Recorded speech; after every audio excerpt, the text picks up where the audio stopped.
നമസ്കാരം. അറ്റൻഷൻ പ്ലീസിലേക്ക് ഏവർക്കും സ്വാഗതം. നവജാത ശിശുക്കളുടെ പരിചരണം എന്ന വിഷയത്തെ പറ്റിയാണ് നമ്മളിന്ന് സംസാരിക്കുന്നത്. ഈ വിഷയം നമ്മളോട് സംസാരിക്കാൻ SUT പട്ടം ഹോസ്പിറ്റലിലെ ചൈൽഡ് തെറാപ്പിസ്റ്റായ രശ്മി മോഹനാണ് നമ്മോടൊപ്പം ഉള്ളത്. മാഡത്തെ നമുക്ക് ഈ പ്രോഗ്രാമിലേക്ക് സ്വാഗതം ചെയ്യാം. നമസ്കാരം. ഈ ന്യൂ ബോൺ കുട്ടികളിലെ പാമ്പറിങ് ഇഷ്യൂസിനെ പറ്റി നമുക്ക് സംസാരിച്ചു തുടങ്ങാം. ഓക്കെ. അപ്പോൾ നമുക്കിപ്പം ന്യൂ ബോൺസ് ആദ്യമായിട്ട് ഉണ്ടാവുന്നത് ഒരു വീട്ടിൽ ഫസ്റ്റ് ജനിക്കുന്ന കുഞ്ഞുങ്ങളൊക്കെ ആണെന്നുണ്ടെങ്കിൽ അവരുടെ വീട്ടുകാർ ഒരുപാടായിട്ട് പാമ്പർ ചെയ്യും. കാരണം കുഞ്ഞുങ്ങളെ നിലത്ത് കിടത്താണ്ട് കയ്യിലെടുത്ത് വെച്ചുകൊണ്ട് തന്നെ ഇരിക്കുക, എപ്പോൾ നോക്കിയാലും കവർ ചെയ്ത് വെച്ചുകൊണ്ടിരിക്കുക, ഗ്ലൗസിലിട്ട് കൊടുക്കുക, അങ്ങനത്തെ കാര്യങ്ങളൊക്കെ ചെയ്തു കൊടുക്കുന്നുണ്ട്. അപ്പോൾ ഈ ഗ്ലൗസ് കയ്യിലിട്ട് കൊടുക്കുന്നതിന് അവർ പറയുന്ന ഒരു റീസൺ കുഞ്ഞുങ്ങൾ എപ്പോഴും കൈ വായിൽ കൊണ്ടുപോകും, അപ്പോൾ ആ ഒരു റീസൺ കൊണ്ടിട്ടാണ് ഇടുന്നത് എന്നുള്ളത്. പക്ഷേ നമ്മൾ മനസ്സിലാക്കേണ്ടത് കുഞ്ഞുങ്ങളെ നമ്മൾ നിലത്ത് കിടത്തിയും മാത്രമല്ല അങ്ങനത്തെ കൈ വായിൽ കൊണ്ടുപോകുന്ന ആ ഒരു മൂമെൻ്റ് എന്ന് പറയുന്നത് അവരൊരു ഡെവലപ്മെൻറ്റിൻ്റെ ഭാഗമായിട്ടാണ് നമ്മൾ മനസ്സിലാക്കേണ്ടതും.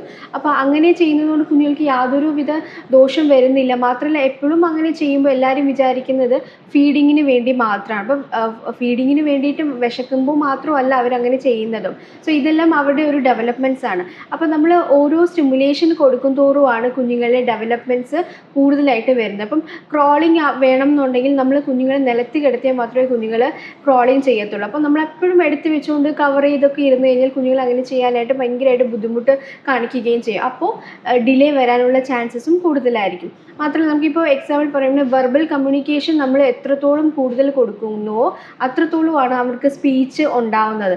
നമ്മൾ എത്രത്തോളം കൊടുക്കുന്നു എന്നതിലിരിക്കും അവരുടെ സ്പീച്ച് ഡെവലപ്മെൻറ്റ് വരുന്നത്. സെയിം ഇത് തന്നെയാണ് കുഞ്ഞുങ്ങളിൽ നമ്മൾ സ്റ്റിമുലേഷൻ എത്രത്തോളം നമുക്ക് ഓരോ കാര്യങ്ങളും കൊടുക്കുന്നു. അപ്പം ഒരു 2 month ഒക്കെ ആവുന്ന ബേബീസൊക്കെയാണ് റാറ്റിൽസ് കയ്യിൽ പിടിക്കണം, ഗ്രാസ്പിംഗ് നല്ല വേണം, ഹോൾഡിങ് നന്നായിട്ട് വേണം. അപ്പോൾ ഇതൊക്കെ നമ്മൾ ഗ്ലൗസ് ഒക്കെ കയ്യിലിട്ട് കൊടുക്കുന്ന സമയത്ത് തന്നെ കുഞ്ഞുങ്ങൾ അത് ചെയ്യാനുള്ള ചാൻസസ് കുറയുകയാണ് ചെയ്യുന്നത്. മാത്രമല്ല എത്തിപ്പിടിക്കുക അങ്ങനത്തെ കാര്യങ്ങളൊക്കെ കുഞ്ഞുങ്ങൾക്ക് ഡിലേ ആയിട്ട് വരുന്നതായിട്ട് നമ്മൾ കണ്ടുവരുന്നുണ്ട്. അപ്പം നമ്മൾ അങ്ങനെ ഓവറായിട്ട് നമ്മൾ പാമ്പർ ചെയ്യുമ്പോൾ ഈ ചില ദൂഷ്യഫലങ്ങളും കൂടെ ഉണ്ട് എന്നുള്ളത് പാരൻസ് മനസ്സിലാക്കേണ്ടതാണ്. അതുപോലെ ഈ സംസാരിക്കുന്നതിൻ്റെ ബുദ്ധിമുട്ട് പറഞ്ഞല്ലോ, അപ്പോൾ ഒരു കുഞ്ഞ് എപ്പോഴായിരിക്കും സംസാരിച്ച് തുടങ്ങേണ്ടത്, അല്ലെങ്കിൽ സംസാരിച്ച് തുടങ്ങുന്നു എന്ന് ഡിലേ ആവുന്നത് പെട്ടെന്ന് പാരൻസിന് എങ്ങനെ മനസ്സിലാക്കാൻ പറ്റും? ഓക്കെ. അപ്പോൾ നമ്മൾ ഇപ്പോൾ ന്യൂ ബോൺ തൊട്ട് ആ ഒരു കാലഘട്ടം സ്റ്റാർട്ട് ചെയ്ത് പോയിക്കൊണ്ടിരിക്കുന്ന സമയത്ത് ഒരു 5, 6, 7, 8 months ഒക്കെ ആവുന്ന ടൈമിൽ കുഞ്ഞുങ്ങൾ നന്നായിട്ട് വോയിസ് ഇട്ട് ചിരിക്കുകയൊക്കെ ചെയ്യും. അവിടെ മുതലേ നമുക്ക് സ്പീച്ച് സ്റ്റാർട്ട് ചെയ്യുകയാണ് ചെയ്യുന്നത്. അപ്പോൾ അതുകൊണ്ട് നമ്മൾ പറയും 6 months കഴിഞ്ഞ ശേഷം സോളിഡ് സ്റ്റാർട്ട് ചെയ്യുമ്പോൾ നമ്മൾ ഒരു ഫുഡും മിക്സിയിൽ അരച്ച് കൊടുക്കരുത് എന്നുള്ളത് നമ്മൾ പറയുന്നുണ്ട്. മാത്രമല്ല അവർക്ക് നമ്മൾ കൈവച്ച് ഉടച്ച് കൊടുക്കും. കാരണം ചൂയിങ്ങും ഈ ഒരു സ്പീച്ചിൻ്റെ ഒരു പാർട്ടായിട്ടാണ് നമ്മൾ കണക്കാക്കപ്പെടുന്നതും. മാത്രമല്ല ഒരു വയസ്സൊക്കെ ആവുന്ന സമയത്ത് കുഞ്ഞുങ്ങൾ ഒരു 3 words എങ്കിലും പറഞ്ഞിരിക്കണം. എനി 3 words എന്നുള്ളതാണ്. അമ്മ, അച്ഛ അല്ലെങ്കിൽ കാക്ക, എന്തെങ്കിലും 3 വേർഡുകൾ പറഞ്ഞിരിക്കണം എന്നുള്ളത്. അപ്പോൾ നമ്മൾ ചില കുഞ്ഞുങ്ങൾ 11 months ആകുമ്പോഴേ അമ്മ എന്ന് വിളിച്ച് തുടങ്ങും. നമുക്ക് ആ 3 word അല്ലെങ്കിൽ ആ 1 word പോലും 1 year കിട്ടുന്നില്ല എന്നുണ്ടെന്നുണ്ടെങ്കിൽ നമ്മൾ ഉടനെ തന്നെ അത് നോട്ടീസ് ചെയ്യേണ്ടത് അത്യാവശ്യമാണ്. കുറച്ച് കഴിഞ്ഞ് സംസാരിച്ചോളും എന്നുള്ളൊരു തോട്ടിലിരിക്കുമ്പോൾ കുഞ്ഞുങ്ങളിൽ വീണ്ടും ഡിലേ വരാനുള്ള ചാൻസസ് കൂടുതലാണ്. അപ്പോൾ നമ്മൾ ആ ഒരു വേർഡും കണ്ടില്ല എന്നുണ്ടെങ്കിൽ നമ്മൾ ഒരു തെറാപ്പിസ്റ്റിൻ്റെ അടുത്തോ അല്ലെങ്കിൽ ഒരു പീഡിയാട്രിഷ്യൻ്റെ അടുത്തോ പോയി കണ്ട് അത് എന്താണ് അസസ്മെൻറ്റ് ചെയ്ത് നോക്കി എവിടെയാണ് കുഞ്ഞിന് പ്രശ്നമുള്ളത് എന്നുള്ളത് നമ്മൾ മനസ്സിലാക്കേണ്ടതാണ്. ഇത് നമുക്ക് അറിയാൻ പറ്റും. സംസാരിക്കുന്നത് ഒരു വർഷത്തിനകത്ത് സംസാരിച്ചില്ലെങ്കിൽ അറിയാൻ പറ്റും. ഇപ്പം അതുപോലെ തന്നെ കാതിൽ കേൾവിക്കുറവ്, ഇത് പെട്ടെന്ന് ഡയഗ്നോസ് ചെയ്യാൻ പറ്റാത്ത ഒരാൾക്ക് അത് പാരൻസിന് ഭയങ്കര ബുദ്ധിമുട്ടായിരിക്കും. അതെങ്ങനെ നമുക്ക് കണ്ടുപിടിക്കാൻ പറ്റും? നമ്മൾ ജനിച്ച് കഴിയുമ്പോൾ നമ്മൾ എല്ലാ ഹോസ്പിറ്റലിലും ചെയ്യുന്നതാണ് OAE ടെസ്റ്റ്, അതായത് ഹിയറിങ്ങിൻ്റെ ടെസ്റ്റ് ചെയ്യുന്നുണ്ട്. അതിൽ ചിലപ്പോൾ നമുക്ക് പാസ്സായിരിക്കും കിട്ടുന്നത്. പക്ഷേ എന്നും വെച്ചിട്ട് അതൊരു എന്താ പറയുക കൺഫർമേറ്ററി ഒരു ടെസ്റ്റ് അല്ല. കാരണം മുന്നോട്ട് പോകുന്തോറും ചിലപ്പോൾ എന്തെങ്കിലും ഇയർ ഇൻഫെക്ഷൻസോ അങ്ങനെയെങ്കിലും വന്നു കഴിഞ്ഞാൽ കുഞ്ഞുങ്ങൾക്ക് ചിലപ്പോൾ കേൾവിയുടെ പ്രശ്നങ്ങൾ വരാനുള്ള ചാൻസസ് ഉണ്ടാവാം. ഓക്കെ. അപ്പം നമ്മൾ പറയും ഇപ്പോൾ പേരൊക്കെ വിളിക്കുമ്പോൾ കുഞ്ഞുങ്ങൾ റെസ്പോണ്ട് ചെയ്യുന്നില്ല, അല്ലെങ്കിൽ നമ്മൾ പേര് വിളിക്കുന്നിടത്ത് നോക്കുന്നില്ല, നമ്മൾ പറയുന്നത് ഓൺ ദ സ്പോട്ട് അനുസരിക്കുന്നില്ല അല്ലെങ്കിൽ കേൾക്കുന്നില്ല, മീൻസ് അവർ റെസ്പോണ്ട് ചെയ്യുന്നില്ല എന്നുണ്ടെങ്കിൽ നമ്മളതൊരു ഡൗട്ട്ഫുള്ളാണ്. എന്തുകൊണ്ടാണ്? ചിലപ്പോൾ കുഞ്ഞിന് ചെവിക്ക് എന്തെങ്കിലും പ്രശ്നമുള്ളത് കൊണ്ടായിരിക്കാം അങ്ങനെ കേൾക്കാൻ പറ്റാത്തത്. അപ്പോൾ അത് നമ്മൾ നോട്ടീസ് ചെയ്യണം.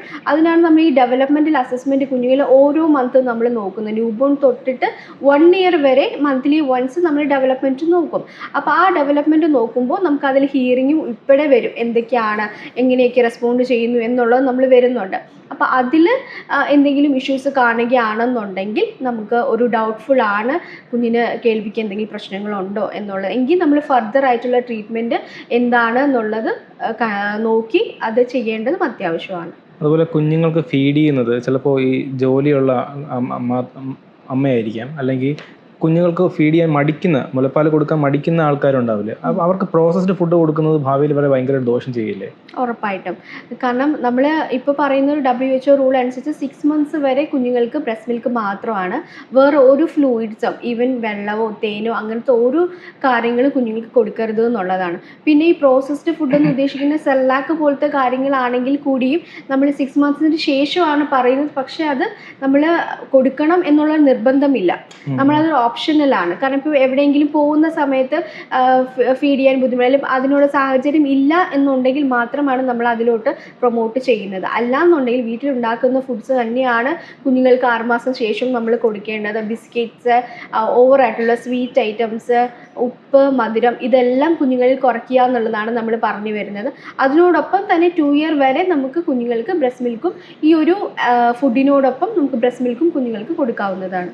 അതുപോലെ തന്നെ ന്യൂ ബോൺ കുട്ടികൾക്ക് ഒരു വർഷം വരെ വൈറ്റമിൻ സിറപ്പ് കൊടുക്കുന്നതൊക്കെ കേട്ടിട്ടുണ്ട്. ആക്ച്വലി അത് കൊടുക്കുന്നത് നല്ലതാണോ? അത് കൊടുക്കേണ്ട ആവശ്യമുണ്ടോ? കൊടുക്കേണ്ടത് ആവശ്യമുണ്ട്. വൈറ്റമിൻ ഡ്രോപ്സ് കൊടുക്കണം.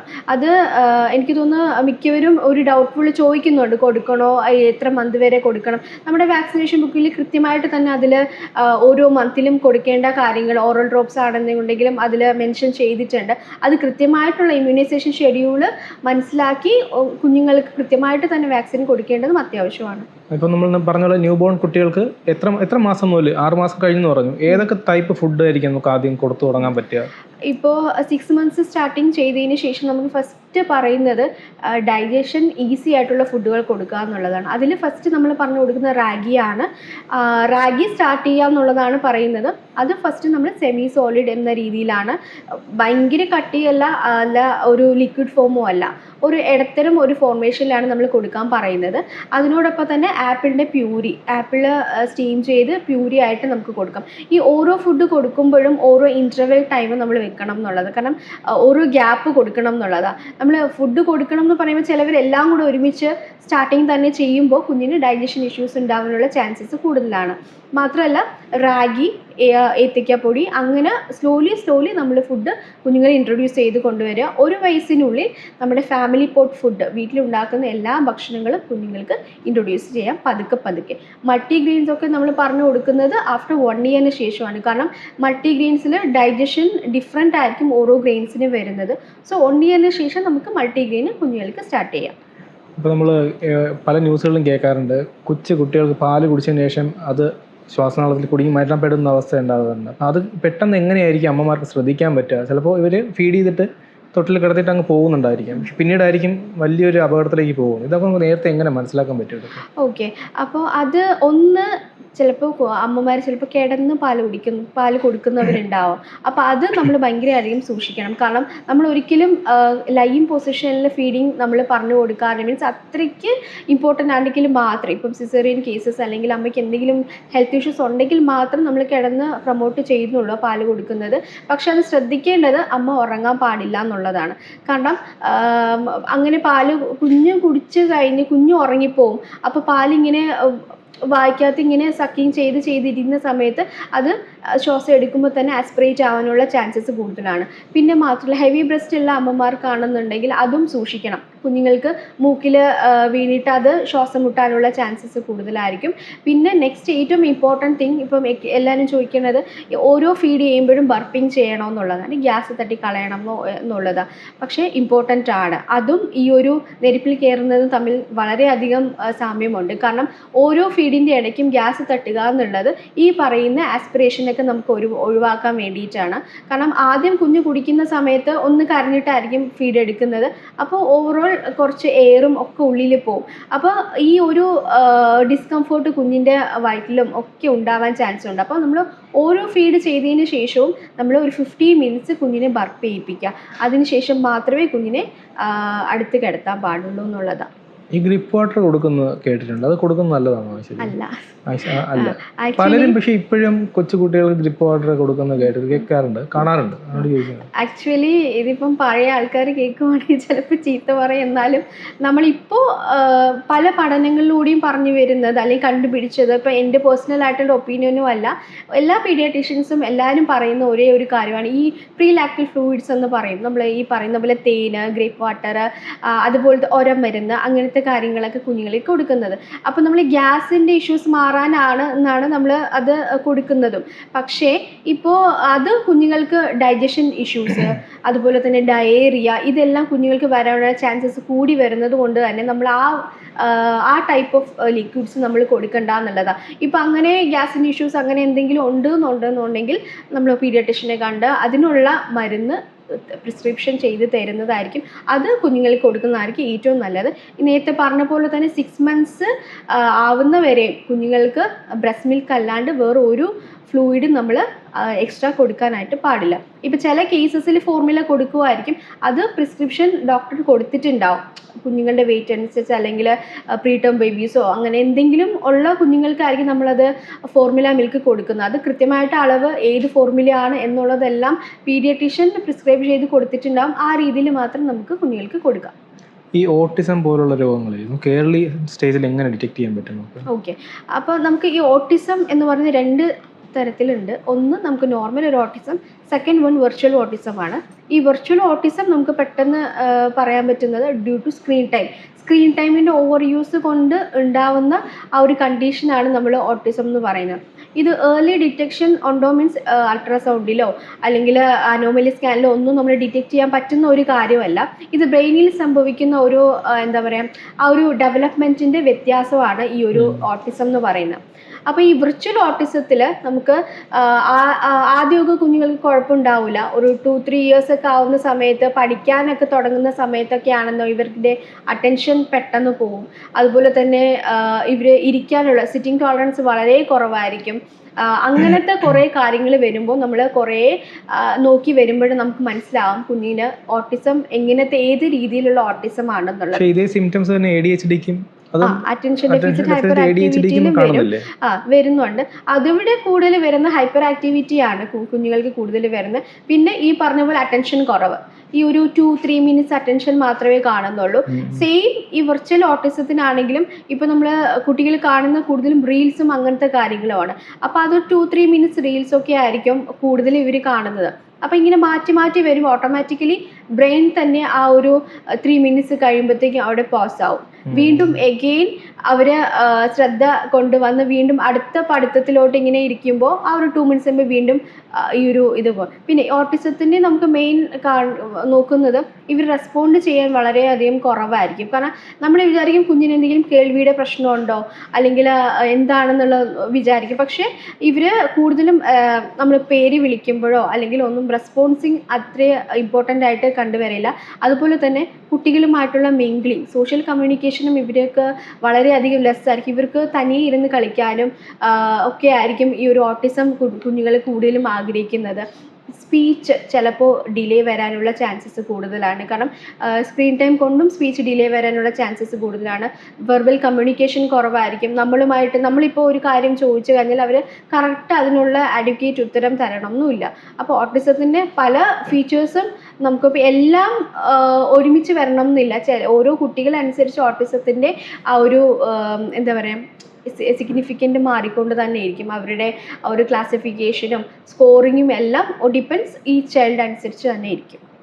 നമ്മൾ ഈ കുഞ്ഞുങ്ങൾക്ക് ആഹാരം കൊടുക്കുന്നത് പോലെ തന്നെ അതിന് പ്രധാനമാണല്ലോ ഈ പ്രഗ്നൻ്റ് ആയിരിക്കുന്ന സമയത്ത് തന്നെ അമ്മമാർ കഴിക്കുന്നത്. അപ്പം അമ്മമാർ ആ സമയത്ത് എന്തൊക്കെ തരം ഫുഡുകളായിരിക്കും കഴിക്കേണ്ടത്? കൂടുതൽ ശ്രദ്ധിക്കേണ്ട കാര്യങ്ങൾ എന്തൊക്കെയായിരിക്കും? ഓക്കെ, അപ്പം നമ്മൾ പാല് കൊടുക്കുന്ന അമ്മമാർ, ലാക്ടേറ്റീവ് മദേഴ്സ്, നമ്മളിപ്പം പ്രഗ്നൻ്റ് ആയിരിക്കുന്ന സമയത്ത് നല്ല രീതിയിലുള്ള ഫുഡും കാര്യങ്ങളൊക്കെ ആയിരിക്കും ഇവർ കഴിക്കുന്നത്. അതിന് ശേഷം ചില അമ്മമാർ ഡയറ്റിംഗ് ഉടനെ തന്നെ സ്വീകരിക്കും അല്ലെ, വണ്ണം കൂടിപ്പോ എന്നൊക്കെ പറഞ്ഞിട്ട്.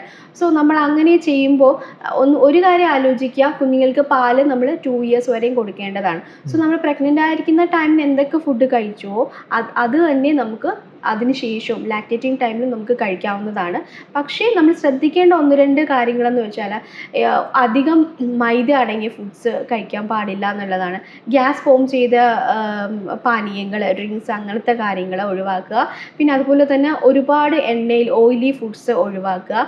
അതുപോലെ തന്നെ സ്വീറ്റ്സ് അടങ്ങിയ ഐറ്റംസ് ഒഴിവാക്കുക. ഇതൊക്കെ പറയുന്നത് അമ്മ കഴിച്ചിട്ട് ചിലപ്പോൾ അമ്മയ്ക്ക് വേറെ പ്രശ്നങ്ങൾ വരാൻ ചാൻസ് ഇല്ല. പക്ഷെ നമ്മൾ പാല് കൊടുക്കുന്നതുകൊണ്ട് ഇതെല്ലാം ഏത് ഫുഡ് കഴിച്ചാലും അത് കുഞ്ഞിന് കിട്ടുന്നുണ്ട്. സോ കുഞ്ഞിന് ചിലപ്പോൾ കോൺസ്റ്റിപ്പേഷൻ്റെ ഇഷ്യൂസ്, അതുപോലെ തന്നെ ഗ്യാസിൻ്റെ പ്രോബ്ലം, വയറുവേദന, അങ്ങനത്തെ കാര്യങ്ങളൊക്കെ കുഞ്ഞുങ്ങൾക്ക് വരാനുള്ള ചാൻസസ് കൂടുതലാണ്.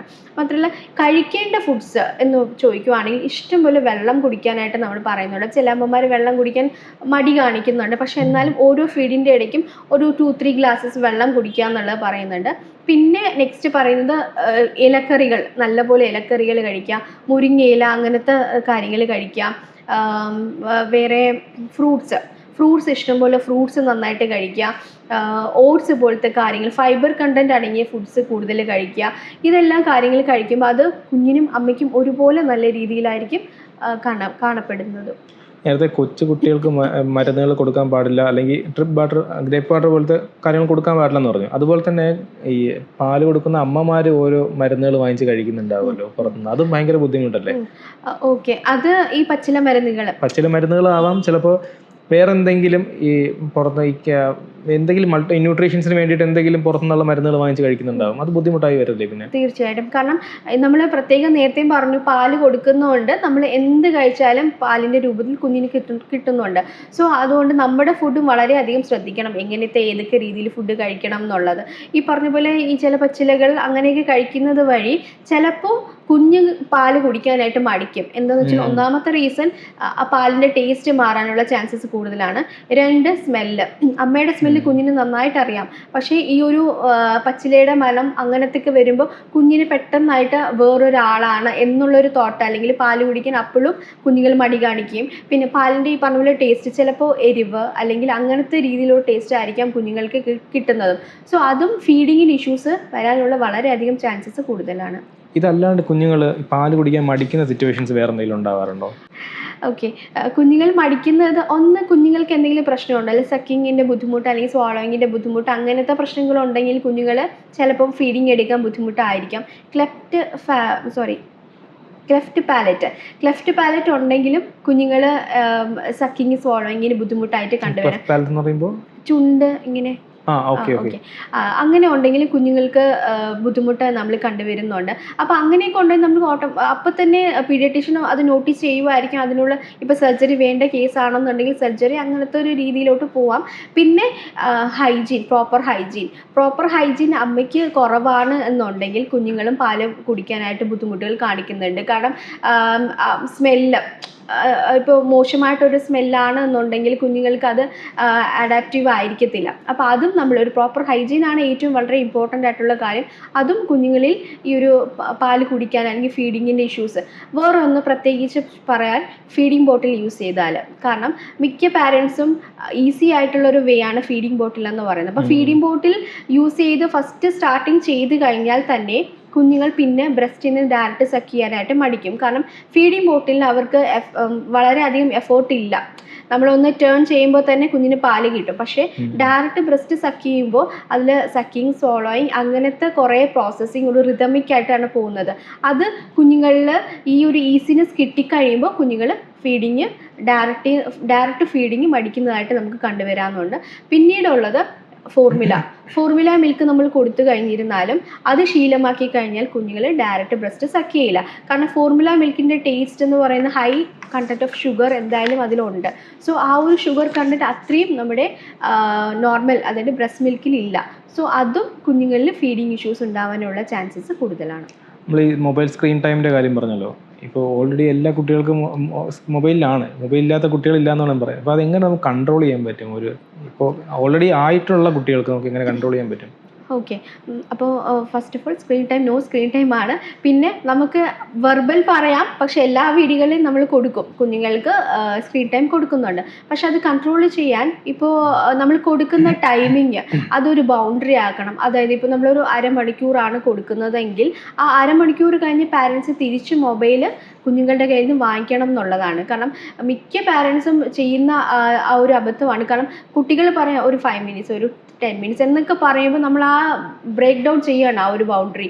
വീണ്ടും അവർ 5 മിനിറ്റ്സ് കൂടി. പക്ഷെ നമ്മൾ കീപ്പ് ചെയ്യേണ്ട ഒരു ഫസ്റ്റത്തെ കാര്യം നമ്മൾ ബൗണ്ടറി സെറ്റ് ചെയ്യുക എന്നുള്ളതാണ്. കൃത്യ ടൈമിന് തിരിച്ച് മൊബൈൽ അവരെന്ത് എക്സ്ക്യൂസ് പറഞ്ഞാലും വാങ്ങിക്കുക എന്നുള്ളത്. സെക്കൻഡ് തിങ്, നമ്മൾ കൊടുക്കുന്നത് ഏത് ഗെയിംസ് ആണ് എന്നുള്ളത് നമ്മൾ നോട്ടീസ് ചെയ്യണം എന്നുള്ളതാണ്. പല രീതിയിലുള്ള ഗെയിംസുകളുണ്ട്, പക്ഷേ കുഞ്ഞുങ്ങൾക്ക് എഡ്യൂക്കേഷണൽ പർപ്പസ്ഫുൾ ആയിട്ടുള്ള ഗെയിംസുകളും ഉണ്ട്. അത് നമ്മൾ കുഞ്ഞുങ്ങൾക്ക് കൊടുക്കുക. അത് കൊടുക്കുന്ന സമയത്ത് നമ്മളും കൂടെ ഇരുന്ന് കുഞ്ഞുങ്ങളുമായിട്ട് കളിക്കുകയാണെങ്കിൽ വളരെ നല്ലതാണ്. കാരണം വെർബൽ കമ്മ്യൂണിക്കേഷൻ കൂടുതൽ കിട്ടും. നമ്മൾ ഓരോ കാര്യങ്ങളും പറഞ്ഞായിരിക്കും അവരോട് ഓരോ കാര്യങ്ങൾ ചോദിക്കുന്നത്. ഈ വെർബൽ കമ്മ്യൂണിക്കേഷൻ കുറയുമ്പോഴാണ് വിർച്വൽ ഓട്ടിസം എന്ന് പറയുന്ന ഒരു കണ്ടീഷനിലോട്ട് കുഞ്ഞുങ്ങൾ പോകുന്നത്. തേർഡ് തിങ് എന്ന് പറയുന്നത്, നമ്മൾ ഇപ്പം എനി ഗാഡ്ജറ്റ്സ് ആണെങ്കിലും മൊബൈൽ ഫോൺ ആയിക്കോട്ടെ അല്ലെങ്കിൽ കമ്പ്യൂട്ടർ ആയിക്കോട്ടെ എന്തായിക്കോട്ടെ നമ്മൾ വെക്കുന്നത്, അതായത് ചില വീടുകളിൽ ഒരു റൂമിനകത്തായിരിക്കും, കുഞ്ഞുങ്ങളുടെ റൂമിനകത്തായിരിക്കും വെക്കുന്നത്. അപ്പോൾ അതും അത്ര നല്ലൊരു സേഫ് ആയിട്ടുള്ള കാര്യമില്ല. കാരണം ഇപ്പോൾ ഒരു OTP തന്നെ കിട്ടിയാൽ തന്നെ ഫുൾ ആക്സസ് വേറൊരാൾക്ക് കിട്ടുകയാണ്.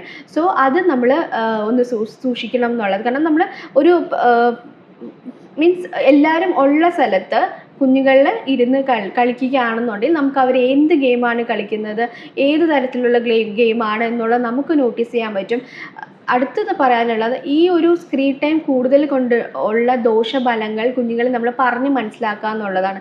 അത് മിക്ക പാരൻസും ചെയ്യാറില്ല. കാരണം ഇത്ര ടൈം ഇതൊക്കെ ചെയ്തിരുന്നാലും ഇതിൻ്റെ ഡിഫക്ട്സും കൂടെ അവർക്ക് അറിയണം. സോ ഇതിൻ്റെ ഡിഫക്ട്സ് എങ്ങനെയാണ്, കണ്ണിന് പ്രശ്നം വരുന്നുണ്ട്, ഇത് നമ്മൾ പഠിത്തത്തിലും ബാധിക്കുന്നുണ്ട്, ഇതെല്ലാം നമ്മൾ കുഞ്ഞുങ്ങളോട് പറഞ്ഞ് അത് കറക്റ്റായിട്ട് മനസ്സിലാക്കി കൊടുക്കുകയാണ് വേണ്ടത്. ഈ വിഷയം എല്ലാവർക്കും ഉപകാരപ്പെട്ടു എന്ന് കരുതുന്നു. വീണ്ടും മറ്റൊരു വിഷയമായി കാണുന്നതുവരെ നന്ദി, നമസ്കാരം.